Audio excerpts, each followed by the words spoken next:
उत्तराखंड मेरी मातृभूमि, मातृभूमि ओ मेरी पितृभूमि, ओ भूमि तेरी जय जयकारा महिमाला।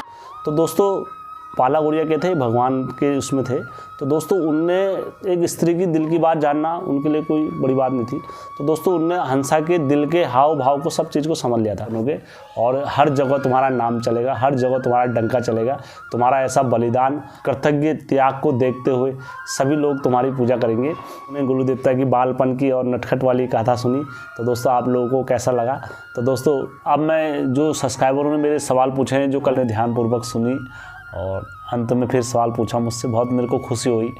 तो रेखा जी ने बोला है कि मैंने देखा है एक माता जी जो बता देती हैं भविष्य और वर्तमान, और ये उत्तराखंड घुमूलो क्या टिहरी क्या मुनशारी, उत्तराखंड घुमूलो क्या टिहरी क्या मुनशारी, हाचू हाचू हाचू हम पहाड़ी नीचू नीचू। हेलो दोस्तों, आप सबका स्वागत है आपके अपने चैनल में। दोस्तों हेमचू पहाड़ी चैनल में एक बार फिर से स्वागत है आपका। और दोस्तों जो मैं आज जो आप लोगों के बीच में जो कहानी लेकर आ रहा हूँ, नटखट बाला गौरिया। और इसमें किस तरह दोस्तों कोई भी आदमी, चाहे कोई भी हो, चाहे कोई भगवान क्यों ना हो, जब तक वो त्याग और भावना और इसका परित्याग और उसका परिणाम नहीं देता है तो कोई आदमी महान नहीं बनता है। तो दोस्तों मैं उसी प्रकार आज बाला गौरिया जी की, जो उन्होंने अपने जीवन में त्याग करा और जो बलिदान करे हैं, मैं उनकी कहानी लेके आप लोगों के बीच में आ रहा हूँ दोस्तों, ठीक है। तो दोस्तों सबसे पहले मैं श्लोक के माध्यम से सभी देवताओं का आह्वान कर देता हूँ और सभी को स्तुति करके, और दोस्तों फिर उनकी कथा में आ जाता हूँ बाला गौरिया की। बुद्धि विनायक विघ्न अविनाशी, रिद्धि सिद्धि गजाननाय, शिव गिरिजा के लाल गणपति, करिए सब अपराध क्षमा, गुरु के कमल चरणों पर सर रख कर कमलापति का ध्यान करें, गोलू देवता की लीला का हम बखान करें। जय हो बाला गौरिया, नटखट बाला गौरिया, सदा रक्षा करना। दोस्तों सभी गुरुओं को मेरा सादर प्रणाम है। और दोस्तों सभी गुरु को आदेश लगा देता हूं मैं, और उसके बाद दोस्तों मैं सीधा कहानी पे आता हूं बाला गौरिया की। और दोस्तों जो कमेंट वगैरह जो भी होंगे लास्ट में मैं आपको उनके उत्तर दे दूँगा। तो दोस्तों मैं सीधा कहानी पे आता हूँ। दोस्तों यह बात जब की है जब बाला गौरिया जी ने 12 वर्ष की अपनी तपस्या पूरी कर ली थी दोस्तों, गुरु गोरखनाथ जी के आश्रम में। और दोस्तों उनने जब अपनी पूरी शिक्षा वगैरह वहाँ पर पूर्ण करी, गुरु गोरखनाथ जी के वहाँ पर इनका करा, तो उसके बाद दोस्तों इनका मन हुआ कि अपने भाना देवरिया जी के वहाँ जाया जाए और भानुली के पास जाए, माता जी के पास जाए, और अपने गाँव में इनका मन उनसे मिलने को हो गया, अपने माता पिता उनसे, गुरु देवता का। तो इनने क्या करा दोस्तों, वहाँ ये प्रकट हुए 2 जने, एक तो मोहनरी बाबा जी हो गए और दूसरा बाला गौरिया जी हो गए। ये साधु का वेश बना के वहाँ प्रकट हुए दोस्तों मंदिर में, काफ़ी सुंदर और तेजमान और बिल्कुल दोस्तों बिल्कुल तेजस्वी, मतलब सब गांव वाले देखते रह गए मंदिर में ने। तो दोस्तों इनने क्या करा, वहाँ अपना मंदिर में धोनी रमाई। अब दोस्तों धोनी रमाने का तो ज्ञान गुरु गोरखनाथ जी से मिल ही गया था बाला गौरिया जी को। तो दोस्तों इनने फर्स्ट क्लास वहाँ धोनी रमाई। धोनी रमाने के बाद मंत्रों का उच्चारण करा, अच्छे मंत्रों का उच्चारण करते रहे। तो दोस्तों गांव वाले सब आए वहाँ पर, गांव वालों ने देखा, उन्होंने कहा भाई ये कौन तपस्या आगे, कौन योगी आगे। तो दोस्तों इनने सब वहाँ पर देखा, सभी गांव लोग आए इनको प्रणाम कराए। इनसे किसी ने बोला बाला जी हमारे वहाँ चलो, गुरु ने साधु जी हमारे वहाँ चलो, तो ये किसी के वहाँ नहीं गए। तो इनने क्या करा, शाम को भिक्षा मांगने के लिए चले गए। ऐसे शाम को टाइम पर ऐसे करीबन 3-4 बजे के, इनने कहा चलो गुरु देवता, अब इनको तो पता ही था अपना वहाँ पर, इनका मन करा शाम के टाइम पर ये घूमते वहाँ चले गए। जब ये अपने घर में पहुँचे तो दोस्तों वहाँ का वातावरण पूरा चेंज हो चुका था। पहले क्या होता था, लकड़ी के खाट खपोरे वगैरह हुआ करते थे, लेकिन अब क्या कर रखा था दोस्तों, पूरा ऐसा सजा रखा था फर्स्ट क्लास, दाढ़ी में लगे हुए, फल लगे हुए, इधर से कहीं से अमरूद लगे हुए, कहीं पे फल लगे, और बिल्कुल भगवानों की अच्छी मूर्ति, मतलब गेट पे ही लगा रखी थी, शिव जी की मूर्ति, माता पार्वती की, हर तरीके से मतलब सजा के अच्छा कर रखा था दोस्तों। और वो किसने कर रखा था, हंसा ने दोस्तों, हंसा ने कर रखा था। तो हंसा पूरी घर सजाने में और ये करने में, और जो उनका भाना देवरिया का और भानुली का जो ध्यान रखते थे, पूरा खाने का लेके बनाने तक ये सारा ध्यान वो करती। जब बाला गौरिया जी वहाँ पहुँचे साधु का भेष रखे, तो भानुली क्या करती, घास घास काट रही थी उस टाइम पर। जब घास घास काट रही थी तो इनने देखा कि कोई बाबा आए हैं, तो इनने घास घास छोड़ के वहाँ पर आई। जैसे इनने कहा हष्ट मुष्ट साधु, पूरा मतलब सफ़ेद रंग का कुर्ता पहना था और पूरा चेहरा ढका हुआ था, मतलब साधु की दाढ़ी यहाँ तक पूरी दाढ़ी पूरे सर पर पूरा लगतान थे पूरे उससे। तब जब साधु जी को वहाँ पर आके देखते हैं, भानुली देखती है, भानुली जी इनको प्रणाम बोलती है साधु को, साधु जी प्रणाम लौटाते हैं उनका। तो ये कहते हैं माता हमें भिक्षाम दो। तो वो कहते हैं ठीक है बेटा, क्या लोगे तुम भिक्षा में? उन्होंने कहा माता हमें जो आप देना चाहो वो दे दो। तो उसके बाद कहती है तुम कहाँ से आए हो? उन्होंने कहा माता हम गुरु गोरखनाथ जी के चेले हैं और हम इस टाइम पर बद्रिका आश्रम से आ रहे हैं, हमने शिक्षा और ग्रहण वहाँ कर रखी है, तो उसके बाद हम माता यहाँ पर आ गए हैं।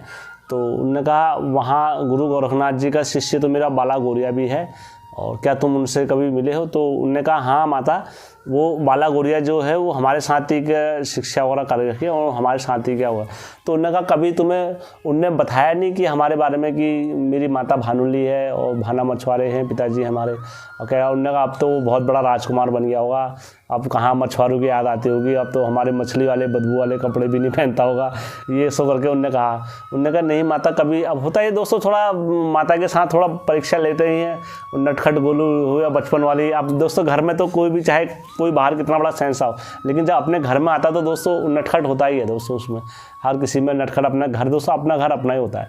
तो जब गोलू देवता वहाँ अपनी माता के जब बोल रही थी इनकी माता, तो दोस्तों इनने अपनी माता के साथ मजाक करना स्टार्ट कर दिया। उन्होंने नहीं माता जी, कभी उनने आपका नाम तो कभी लिया ही नहीं है कि मेरी कोई माता है और ये है सब करके। तो उनकी माता को हट से धक्का लगा। उन्होंने कहा यार मैं अपने पुत्र को इतना याद करती हूँ और मेरा पुत्र तो वो है ही नहीं। तो उन्होंने कहा माता जैसे आप बाला गौरिया की मम्मी हुई तो मेरी ईजा भी वैसी हो, तो अब मैं भी तुम्हें ईजा कह के पुकार सकता हूँ। तो वो जो साधु थे वो साधु उन्हें ईजा ईजा कह के बुलाने लगे। तो उन्होंने कहा फिर मेरा बाला गौरिया तो कभी तुमसे कभी पुकारता भी नहीं होगा, ये भी नहीं करता होगा। तो उन्होंने कहा नहीं माता कुछ नहीं। तो उन्होंने क्या कहा, वो उनके पाँव छूने लगे साधु महाराज। उन्होंने कहा माता तुम मेरी माता हो तो मैं तुम्हारे पाँव छूता हूँ। तो माता ने पाँव पीछे हट गए। माता ने कहा नहीं, मैं एक साधु से अपने पाँव कैसे छुआऊँगी, मेरे को तो पाप लग जाएगा, और पाप लग जाएगा तो मैं तो पापी हो जाऊँगी ऐसे में। तो उन्होंने कहा नहीं माता तुम मेरी माँ समान हो और क्या नाम कहते हैं, इसलिए मैं तुम्हारे पाँव रख रहा हूँ। तो जब माता कहती फिर अब तुम मेरे गोलू के साथ पड़े हुए तो तुम्हें मैं बेटा बोल दूँगी, लेकिन तुम्हें मैं वो पाँव नहीं छूने दूँगी। कहता ठीक है। तो माता पूछती मेरा गोलू क्या करता है, कैसा करता है और क्या खाता है क्या पीता है। तो गोलू के बारे में पूछती फिर माता उनसे ना। अब वो दोस्तों माँ का दिल हुआ। तो दोस्तों जब गोलू देवता जब इतना सुनते हैं अपनी माता के तो उनसे रहा नहीं जाता है। तो दोस्तों वो उनके आँख से तर तर तर तर तर अश्रु की धारा बहने लग जाती है। दोस्तों जब अश्रु की धारा बहने लग जाती है तो वो क्या नाम कहते हैं, फट से अपनी माता के गले लग जाते हैं। कहते हैं माता मैं ही तेरा बाला गौरिया हूँ और मुझे पहचान ले। तो माता झट से मतलब एकदम उसे हटा देती दूर। कहती तुम मेरा बाला गौरिया कैसे हो जाएगा। जब उसको खड़े करते देखती माता तो माता एक टक निहारती है, उनको निहारती है तो देखे रहती माता। कहती है यार मेरा बाला गौरिया इतना बड़ा हो गया, इतना जवान हो गया। तो दोस्तों वो नेत्र की आशा दोस्तों होता ही है, माँ का नेत्र माँ का प्यार तो दोस्तों आप लोगों को पता ही है। तो माला उनके नेत्र से दर दर दर दर अश्रु की धारा बहती दोनों जनों के।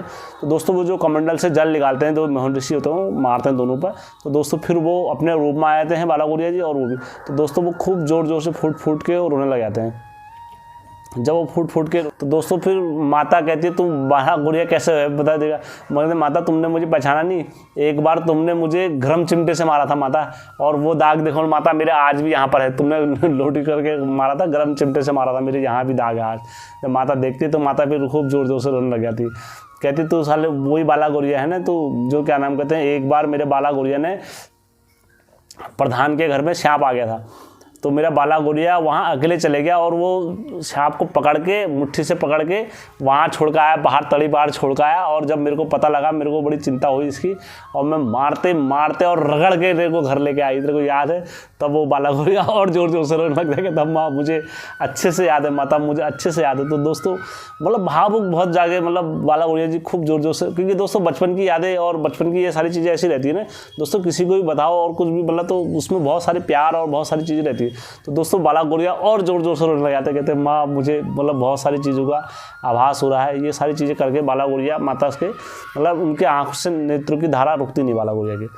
तो दोस्तों उसके बाद क्या होता है, जब गोलजू महाराज आँखों नेत्रों की धारा दरादर बहती है तो माता फिर कहती है, माता उनसे कहती है तेरे को याद है कि क्या नाम कहते हैं, तुम पर सारा पेट भर दोगे मेरा, और मेरे को तो करो माता, मेरे को भूख लगी है, मेरे को खाना पीना तो खिलाओ।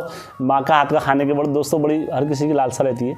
तो दोस्तों वो कहते हैं ठीक है बेटा आ, तो अंदर बुलाते हैं बाला गौरिया जी को। तो दोस्तों अब क्या होता है दोस्तों, अब उनका हर काम कौन करती थी, हंसा करती थी। तो माता के मुंह में क्या हमेशा क्या नाम था, हंसा ऐसा कर दो, हंसा ये कर दो, हंसा ये लेकर आओ, हंसा चावल लेकर आओ, हंसा ये लेकर। अब दोस्तों जब हंसा आती है वहाँ पर, जब हंसा देखती है बाला गौरिया को चकित रह जाती है कि तुम इतना हष्ट पुष्ट और इतना तगड़ा राजकुमार हो गया है, तो तुम मतलब देखने में इतना सुंदर हो गया है, पूरा राजकुमार की तरह हो गए हो तुम। तो कहते हैं हाँ अब ऐसी है जो राजकुमार की तरह। कहते हैं तुम्हें याद है बचपन में मैं तेरे लिए क्या नाम कहते हैं तुम अभी मेरे लिए वैसे क्षमा कर सकते हो जैसे बचपन। उन्होंने गौरिया ने कहा तुमको याद है कि मैं बचपन में तुम्हारे लिए एक ही पत्थर में तोड़ देता था संतरे वगैरह सब। उन्होंने कहा हाँ मुझे याद है। उन्होंने कहा आप थोड़ा तोड़ पाओगे? उन्होंने कहा ठीक है। उन्हें जाओ तुम पेड़ के नीचे, और बाला गौरिया एक पत्थर पकड़ते हैं और एक ही पत्थर में वहाँ से सीधा मारते हैं और उसके लिए फट टूट जाते हैं। वो कहते हैं हाँ ये मेरा बाला गौरिया ही है। तो कहते हैं तुम बाला गौरिया ही हो, आप समझ में आ गया। तो दोस्तों अब क्या होता है दोस्तों, खाने पीने की तैयारी करते हैं हंसा मिंसा, तो खाना पी के खाते हैं सब जने। दोस्तों अब हंसा कहाँ चले जाती है, छत में बैठने चले जाती है। छत में बैठने चले जाते तो अब वो इनकी माता कहती है हंसा हंसा हंसा कहाँ है। तो दोस्तों बाला गौरिया को कहते हैं जब ढूंढ के आता हो हंसा कहाँ है। तो बाला गौरिया जी हंसा को ढूंढने चले जाते हैं।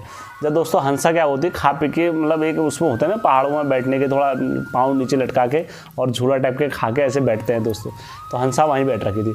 तो दोस्तों बाला गौरिया जी जाते हैं और दोस्तों उसके हल्के से बाल खींचते हैं, हल्के से बाल खींचता। तो जब वो देखती पीछे को तो कहती तुम्हारी आदत अभी भी नहीं गई ना, मेरी बचपन में चुटिया खींचने की आदत थी और आज भी मेरी चुटिया खींच लो, तुम्हारी ये आदत नहीं गई ना। तो दोस्तों बाला गौरिया कहते नहीं तो ऐसी कोई बात नहीं है। अब दोस्तों दरअसल यहाँ पर क्या था दोस्तों, हंसा बाला गौरिया को पसंद करती थी बहुत ज़्यादा दिल में। तो दोस्तों उनने अपने नटखट और स्त्री वाले मतलब आभूषण बाला गौरिया को दिखा के लुभाना कि उन्हें थोड़ा हल्का सा नेत्र, वो चाहती थी कि बाला गौरिया जी मेरे को प्रपोज करे मतलब सही से, और मेरे को मतलब शादी का प्रस्ताव रखे और मेरे से विवाह वाली बात करे बाला गौरिया जी। तो दोस्तों हंसा ने बोला नेत्रों की अब तो तुम बहुत बड़े राजकुमार बन गए हो, अब तुम्हें कहाँ। तो बाला गौरिया कहते हैं हाँ अब तो मतलब राजकुमार बन गए हैं हम, और फिर अभी यह है हमारा ऐसा काम चलता है, और मैं राजकुमार, मेरे को राजपाट का ऐसा कोई शौक़ नहीं है। बाला गौरिया जी बोलते हैं उन्हें। तो कहती है अच्छा, कहते तुम्हारे पास तो अब इतनी सुंदर सुंदर लड़कियां होंगी और सेवाओं के लिए दासियां होंगी, और तुम्हारे साथ तो मतलब अब तुम अब कहाँ एक गांव वाली लड़की के वहाँ तुम कहाँ आ रखो। तो मतलब इस टाइप से मतलब बोलता है, लुभाया जाता है तो बाला गौरिया को। तो वो थोड़ा सा अपने नेत्र को नीचे करके और थोड़ा शर्मीला अंदाज में हंसा बोलती है कि आप तो तुम कहाँ गाँव वालों को पसंद करोगे और तुम कहाँ हमें लोगों को कहा करते हो, ऐसा करके इस टाइप से हंसा बोलती है। तो और उसका घूंघट अपना नीचे कर लेती है, बस स्त्री वाले अभाव। तो बाला गौरिया उनका दुपट्टा उठाते हैं और उनसे बोलते हैं हंसा जो राजकुमारियाँ होती हैं उनके कोई चार हाथ पाँव थोड़ा होते हैं अलग से, वही काम वही करते हैं और घरों का खाना वही बनाते हैं और घरों में काम वो भी करते हैं, और जो हमारे गांव में करते हैं वैसी राजकुमारियाँ भी होती हैं, कोई अलग नहीं होते हैं हंसा। तो हंसा कहती है तुम किसी, हंसा से कहते हैं हंसा तुम किसी राजकुमारी से कम थोड़ा हो, तुम्हें देख के ऐसा लगता है कि साक्षात स्वर्ग से कोई अप्सरा आ गई हो। तो दोस्तों जब इतनी प्रशंसा हंसा अपने बाला गौरिया के मुँह से सुनती है तो वो दोस्तों खुशी से फूले नहीं समाती है, और वो दोस्तों बाला गौरिया के मतलब एकदम से गले लग जाती है। तो बाला गौरिया कहते हैं, बाला गौरिया उनके गले से मतलब हटाते हैं, कहते हैं हंसा तुम मेरे बचपन की साथी हो, और तुम नहीं होती तो आज मेरे माता पिता का क्या होता, तुम मेरे लिए बहुत कुछ निर्भर करते हो। तो दोस्तों बाला गौरिया के थे भगवान के उसमें थे। तो दोस्तों उनने एक स्त्री की दिल की बात जानना उनके लिए कोई बड़ी बात नहीं थी। तो दोस्तों उनने हंसा के दिल के हाव भाव को सब चीज़ को समझ लिया था। तो दोस्तों फिर बाला गौरिया ने उनको समझाया। उनने कहा, हंसा ने कहा मैं तुम्हारे साथ रहना चाहती हूँ। और तब उनने बाला गौरिया ने बोला कि हंसा, अगर तुम जैसे हमारे साथ रहना चाहती हो या तुम मेरे साथ वो करना चाहती हो, लेकिन मैंने अपने गुरु गोरखनाथ जी को वचन दे दिया है कि मैं जब तक रहूँगा, और जब वहाँ गुरु गोरखनाथ जी के वहाँ शिक्षा लेते हैं तो उसी टाइम पर दुनिया की जितनी भी स्त्रियाँ हो जाती हैं सब माँ के समान होती हैं, और तुम में भी मैं अपनी बहन का रूप देखता हूँ अब, और तुम मेरे लिए बहन समान हो। और जो तुमने जिस हिसाब से मेरे लिए माता पिता की सेवा करी, इसके बदले तुम मेरे से प्राण भी मांगोगे तो मैं तुम्हें प्राण भी दे दूंगा। लेकिन अब जब मैं अपने गुरु को वचन दे दिया है और मैंने इतनी बड़ी बोली वहाँ गुरु को दे दिया, अब मैं ये वचन तोड़ दूंगा तो ये समझ लो तुमने प्राण ले लिए, मेरी सारी तपस्या भंग हो गई। बाला गौरिया ने बोला।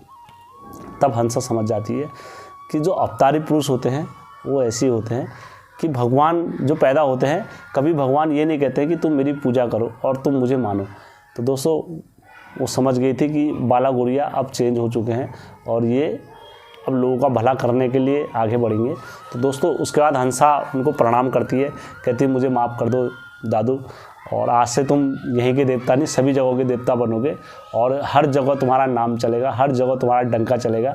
तुम्हारा ऐसा बलिदान, कृतज्ञ त्याग को देखते हुए सभी लोग तुम्हारी पूजा करेंगे। दोस्तों ऐसे ही कोई देवता नहीं बनता है, जब इतने बड़े बड़े त्याग करते हैं तभी जाके देवता बनते हैं। दोस्तों तो बाला गौरिया जब उनके मुँह से इतनी प्रशंसा सुनते हैं तो सुबह को सब लोग नहाते धोते हैं और साधु के माता पिता उनको प्रणाम करते हैं, अपनी माता को प्रणाम करते हैं, अपने पिता को प्रणाम करते हैं, और वहाँ से भाना दवेरिया को दोस्तों वहाँ से फिर हंसा को भी प्रणाम करते हैं। और दोस्तों कहते हैं बहन तू ज़िंदगी में कभी भी मुझे बुलाएगी, बहन तुम मुझे ज़िंदगी में कभी भी बुलाओगे तो तुम्हारी एक धात पे मैं जहाँ कहीं भी होऊंगा, ये बाला गौरिया तुरंत आगे सुन के तुम्हारी धात को, तुम्हारा कष्टों का, तुम्हारे दुखों का निवारण करते हो जाएगा बाला गौरिया। तो दोस्तों ऐसा वचन भाना गोलू देवता वहाँ देते हैं हंसा को, और अपने माता पिता के पाँव छू के प्रणाम करते हैं, और दोस्तों फिर वो अपने साथ वहाँ से निकल जाते हैं। तो दोस्तों वहाँ से बाला गौरिया का नाम क्या पड़ा, नटखट बाला गौरिया। और दोस्तों वहाँ से नटखट बाला गौरिया तभी बोला जाता, कोई बोलता है गोरी घाट का गौरिया। दोस्तों गोलू देवता के एक नाम थोड़ा कई नामों से संबोधित है, गोरी घाट का नटखट गौरिया, गोरी घाट का बाला गौरिया, गोरी घाट का गौरिया। तो दोस्तों कई नामों से संबोधित कराया जाता है गुरु देवता की। तो दोस्तों आप लोगों ने गुरु देवता की बालपन की और नटखट वाली कथा सुनी, तो दोस्तों आप लोगों को कैसा लगा। तो दोस्तों अब मैं जो सब्सक्राइबरों ने मेरे सवाल पूछे हैं जो कल के वीडियो में, तो मैं उसमें आता हूँ और जो सब्सक्राइबरों के जवाब हैं सवाल हैं मैं आज के उसमें वीडियो में दे देता हूँ। तो सबसे पहले हमारा रेखा बिष्टी जी का सवाल आया है। पहले तो मैं धन्यवाद करना चाहूँगा, पूरी कहानी आपने ध्यानपूर्वक सुनी और अंत में फिर सवाल पूछा मुझसे, बहुत मेरे को खुशी हुई। तो रेखा जी ने बोला है कि मैंने देखा है एक माता जी जो बता देती हैं भविष्य और वर्तमान और ये सब मतलब बता देते हैं। रेखा जी देखो बोलने के लिए तो कोई कुछ भी बोल दे है ना, लेकिन ये ऊपर से ही मतलब आदेश रहता है, मतलब भगवानों को, महादेव का सृष्टि के कार्य में कोई विघ्न नहीं डाल सकता है, चाहे कोई कितना बड़ा क्यों ना हो, चाहे मैं ही क्यों ना हूँ। चाहे अगर जैसे एक तो मैं एक सीधा उदाहरण दे रहा हूँ। एक बार क्या हुआ, एक चिड़िया का बच्चा वहाँ बैठा था, यमराज स्वर्गलोक में बैठा था, यमराज के गेट पे बैठा था वहीं पर। तो दोस्तों अब क्या हुआ, वहाँ पर ये विष्णु भगवान जी गया गरुड़ अपने साथ में, गरुड़ के साथ में गए। तो अब वहाँ पर जो गरुड़ था, गरुड़ ने उसके बच्चे को देखा, शेटो लगा, और बड़ा प्यारा सुंदर देखने में था। अब उधर से यमराज जी का भी आना हुआ, तो अब उसने क्या कहा, गरुड़ ने क्या कहा, अरे यार ये इतना सुंदर प्यारा बच्चा है, इसको यमराज जी ऐसे घूर के देख रहे हैं, तो ये यमराज जी कैसे इसको मारेंगे यार, मार देगा यमराज तो इसको। तो उनने क्या करा, विष्णु भगवान से आज्ञा लेते, कहते मैं प्रभु अभी आता हूँ थोड़ा 5 मिनट में। तो उनने वो बच्चे को पकड़ा अपने पंजे से, तो कहाँ फेंका, तो सुकूर ले गया, बिल्कुल 2 सुकूर ले गया, और इतना दूर ले गया कि वहाँ मतलब कोई भी जाने से कतरा देगा, इतने दूर छोड़ के आ गया, 2 सुकूर छोड़ के आ गया। अब वो लौट के फिर वहाँ पर आ गया। तो फिर उनने फिर यमराज जी से प्रणाम करा, उनने यमराज जी प्रणाम, गरुड़ ने उन्हें प्रणाम, उनने कहा कैसे हो, उनने बढ़िया। उनने कहा यमराज जी तुम कैसे आए इधर, उनने कहा मैं तो वैसे आया यहाँ पर, और क्या नाम कहते तुम कैसे आए, उनने कहा मैं भी ऐसे आया। उन्होंने कहा तुम्हारा कोई विशेष कार्य होगा यमराज जी, तभी तो तुम वो चिड़िया के बच्चे को घूर के देख रहे थे। उन्होंने कहा हाँ मैं ये घूर के देख रहा था कि यार इसकी मृत्यु आ गई है निकट, और इसका मरना तय यहाँ से कोसों दूर है। अब वहाँ ये बच्चा कैसे जाएगा, मैं ये सोच रहा था। लेकिन अब वो बच्चा, तुम वहाँ छोड़ कर आ गए हो, तो वो उस वन में जाके बच्चा वहाँ, अब इसलिए मेरे को आसानी हो गई, तो वो बच्चा वहाँ जाके अब उसके प्राण चले गए, अब वो बच्चा मर गया है वहाँ पर जाके। तो ये होता है अगर सृष्टि के, अब गरुड़ को बड़ा एहसास हो, उनने कर रहे यार अच्छा खासा वो यहाँ बैठा था, मैंने उसको वहाँ छोड़ कर आ गया, मतलब मैं खुद मतलब उसमें। तो सृष्टि के कार्य में कोई विघ्न नहीं डाल सकता है। जो लिखा हो सकता है भाग्य में, उसको कोई नहीं बदल सकता है, ठीक है। और उसको अगर कोई बदल सकता है तो वो कौन बदल सकता है, सिर्फ एक जोगी बदल सकता है, भाग्य का लिखा हुआ, ठीक है। और कोई नहीं बदल सकता है भाग्य का लिखा हुआ दुनिया में, और ना कोई ऐसी ताकत हुई है और ना कभी होने वाली है, क्योंकि जो सृष्टि का क्रम जो एक बार चल गया तो वही होता रहता है। भगवान लोग खुद भगवान लोग कहते हैं सृष्टि के कार्य में कोई विघ्न नहीं डालेगा, और खुद जो कोई विघ्न डालता है तो भगवान उनको खुद सजा देते हैं। जैसे कोई मैं बोल दूँ ना कि यार मैं ये जाके महाप्रलय को रोक दूंगा, ऐसा रोक दूंगा, कोई नहीं रोक सकता ऐसे बहुत सारे लोगों ने बोला, उनको सज़ा मिली हुई है, मैं आपको क्या नाम बताऊँ। तो इसलिए जो कोई भी बोलता है, देखो एक तुक्का, जैसे अब किसी ने बोल दिया महाराज जी इसका लड़के हो गया या लड़का होगा, तो महाराज जी अब दोनों में से एक ही होगा ना, या लड़की होगा या लड़का होगा, ऐसा तो होगा नहीं कुछ और होगा। तो उन्होंने बोला लड़का हो गया, और इत्तेफाक से वो लड़का हो भी गया। उन्होंने कहा महाराज जी सही बोल रहे हैं, ठीक हो गया। लेकिन वो क्या करेगा, किसी ने बोला डॉक्टर बनेगा या वो बनेगा, और बाद में वो बन गया तो उन्होंने कहा ठीक। अब दो चीज़ में होता है ना, या सरकारी नौकरी के लगेगा या प्राइवेट, उन्होंने कहा प्राइवेट करेगा, उन्होंने प्राइवेट करेगा तो उन्होंने ठीक है, प्राइवेट नौकरी लग गई तो उन्होंने कहा ठीक है प्राइवेट लग गई। तो ये है सारी चीज़ें। अगर देखो मैं ऐसा नहीं, मैं अपने उससे कह रहा हूँ, स्वयं देवादिदेव महादेव भी कहते हैं सृष्टि के कार्य में कोई विघ्न नहीं डाल सकता है, और स्वयं विष्णु भगवान खुद कहते हैं जो तुम्हें वो इतना तो बता सकते हैं कि यार क्या नाम कहते हैं तुम्हारे साथ क्या हुआ और कैसा होगा, और इतना भी बता सकते हैं कि चलो ये हो सकता, लेकिन उसमें विघ्न कौन कैसे डाल सकता है ये कभी नहीं, और क्या होने वाला है ये कभी कोई नहीं बता सकता है। तुम्हारे साथ पल पल में क्या खबर हो जाएगा और पल में क्या, केवल वही लोग जो बता सकते हैं, आत्मा से परमात्मा का जिनका मिलन होता है, और वो केवल अपने ही उसके बारे में बताते हैं, ठीक है। मेरे आशा करता हूँ आप लोग मेरी बात को समझ गए होंगे रेखा जी, और नहीं समझे तो मुझे और बताना, मैं इसमें और आपको बता दूंगा उदाहरण, यमराज जी के ऐसे ऐसे उदाहरण दे दूंगा कि आपको चकित रह जाओगे, ठीक है।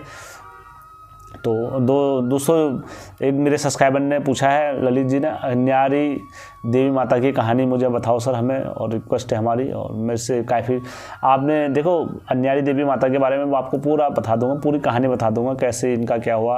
और दोस्तों पहली बार जब राजूला शौकान और मालूशाही जो मिले थे मेला में, तो बोला जाता वहीं अन्यारी देवी की माता के वहीं मिले थे, बोला जाता कटरे की बलि और उनकी भैंस की बलि उनको वहाँ पर दी जाती थी माता रानी को, अन्यारी देवी माता को। तो ये बहुत प्राचीन माता है और ऐसा कुछ नहीं है, मैं आपको पूरी सुना दूंगा। आज भी प्रसिद्ध मेला लगता है दौरघाट में, रंगीली बैराट बोलते हैं जिसको, तो माता रानी का तो चमत्कारी लीला अलग ही है, तो मैं आपको जरूर बताऊंगा, ठीक है। आप बेफिक्र रहो, थोड़ा मैं अभी कहानी में व्यस्त हूँ, थोड़ा और कहानी देते रहता हूँ आपके साथ में, तो आप मेरे चैनल के साथ बने रहिए। मैं आपको अन्यारी माता की और हाट कालिंका माता की और सभी माताओं की कहानी मेरे को डालनी है। माताओं की कहानी पर जब लौट के आऊँगा पूरी सीरीज बना के पूरी डालूंगा माताओं की लीलाओं के बारे में, ठीक है। तो आप लोग जब तक के लिए मेरे चैनल के साथ बने रहिए। हमारे सब्सक्राइबर है महाकाल जी ने बोला है कि सर आप बहुत बहुत अच्छा काम कर रहे हो, और आप पूरे मतलब गोलू देवता के नरसिंह देवता के बारे में बता रहे हो, बहुत आपका धन्यवाद। देखो हमारे देवी देवता, और मेरा ही कर्तव्य नहीं है, सभी जितने हैं हमारे जिन जिनके घर में गोलू देवता और नरसिंह देवता और ये सारे देवता जिन जिनके घरों में होते हैं, हमारे ऐसा कोई उत्तराखंड का घर नहीं है जहाँ ये नहीं होते हैं, सबके घर में होते हैं। सिर्फ ये होता है कई जगह इनके रूप और अलग अलग होते हैं। कई जगह जैसे माता रानी होती है, जैसे घर में माता रानी होती है पहरेदार, तो उस घर में जहाँ माता रानी होती है तो उसकी पहरवानी जो करते हैं, मेहरबानी जो भी करते हैं, अगवानी वगैरह जो भी करते हैं गोलू देवता करते हैं, ठीक है। और भैरव देवता, ठीक है। तो भैरव देवता को काल भैरव जो बुलाया था वो गोलू देवता को ही बुलाया था, इनका रूप जो बोल रहा था काल भैरव जो गोलू देवता के रूप में आते हैं, ठीक है। कोई ऐसा नहीं कि अलग है, अगवानी करने वाले दो ही देव होते हैं, काल भैरव या गोलू देवता। तो दोस्तों और क्या नाम कहते हैं, गोलू देवता इसलिए सबके अगवानी है घर घरों में, तो उनको काफ़ी न्याय के मैं बता ही रहा हूँ सारी उनकी लीलाएं, किस तरीके से उनकी लीलाएं हैं उत्तराखंड में। तो आशा करता हूँ आप लोग मेरी बात से संतुष्ट, और सभी सब्सक्राइबरों ने मेरे जय हो कृष्ण अवतारी, जय हो दूधाधारी सभी ने बुलाया, और मैं उनका तहे दिल से यार दोस्तों दिल से खुशी होती है यार जब आप लोग मेरे मतलब वीडियो में कमेंट, हर कोई देखो आप लोग देखते हो, तो दोस्तों मैं जब इतनी जानकारी लाता हूँ तो एक तो मतलब बनता ही है यार दोस्तों, एक कमेंट तो बनता ही है, जय हो गोलू देवता, जय हो इष्ट देवता, या कुछ भी लिखो दोस्तों। जब आप पूरी जानकारी लेते हो तो दोस्तों अपने इष्ट का प्रचार करना जरूरी होता है दोस्तों, हमारे उत्तराखंड के घर घर में है, तो दोस्तों हमारे इष्टों का, और आपको मैं माध्यम से गोलू देवता की और भी कहानियाँ लेकर आते रहूँगा आगे को। और कल मैं सच्ची घटना लेकर आऊँगा गुरु देवता की, किस तरीके से गुरु देवता ने एक मतलब स्त्री को, मरे हुए व्यक्ति को जिंदा कराया है। तो वो कथा भी मैं कल आपको लेकर आऊँगा दोस्तों, ठीक है। और दोस्तों यदि किसी के पास सच्ची घटना या कुछ भी ऐसी घटनाएं हैं तो आप मेरे साथ चैनल के साथ जुड़ सकते हैं यहाँ पर, और आप मेरे को फेसबुक में जाके कमेंट करें और मैं आपके कमेंट, आपके जवाब का, सब चीज़ का इंतजार करता हूँ। जैसे आप मेरे पर करोगे तो दोस्तों मैं आपका जो कहानी होगी आपको तुरंत ले लूँगा दोस्तों। मेरे पास बहुत सारी कहानियाँ आ रखी हैं और आगे को, और मैं सब कहानियाँ आप लोगों को देते रहूँगा। तो धन्यवाद दोस्तों।